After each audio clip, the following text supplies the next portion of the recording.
Keluarga 7 murid orang asli yang hilang sejak Ahad lalu berharap anak mereka selamat dan segera ditemui pihak berkuasa. Mereka juga mahu pasukan keselamatan memperhebatkan operasi mencari dan menyelamat memandangkan usaha yang dilakukan oleh anggota polis, bomber, JPAM, rela dan penduduk kampung sehingga hari ini masih buntu. Sobri Latif iaitu bapa kepada salah seorang murid berkenaan, Sasa 8 tahun, murid sekolah kebangsaan Tohoi, berharap anaknya yang bertubuh kecil segera dijumpai dan dapat pulang ke rumah dengan selamat. Sobri dan kesemua ahli keluarga bimbang mereka tidak dapat berdikari atau tinggal dalam hutan untuk tempoh masa yang lama kerana fizikal mereka masih kecil. Pergi sini dari 23.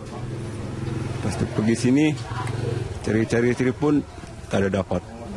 Rasa dia belum pernah lari lah. Jadi ini pertama kali? Ini pertama kali lah. Jadi kami berharap pihak berkuasa dapat tolong kerjasama bersama kami lah, orang kampung.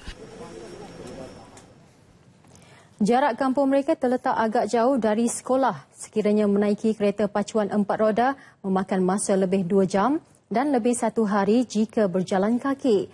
Usaha mencari kesemua mereka dilakukan selepas guru mereka membuat laporan polis pada Selasa lepas. 7 murid berkenaan iaitu 6 perempuan dan seorang lelaki berusia antara 7 dan 11 tahun tinggal di kampung Pos Tohoi, Gawing, Penat, Sedal, Simpul, Jadil dan Langsat.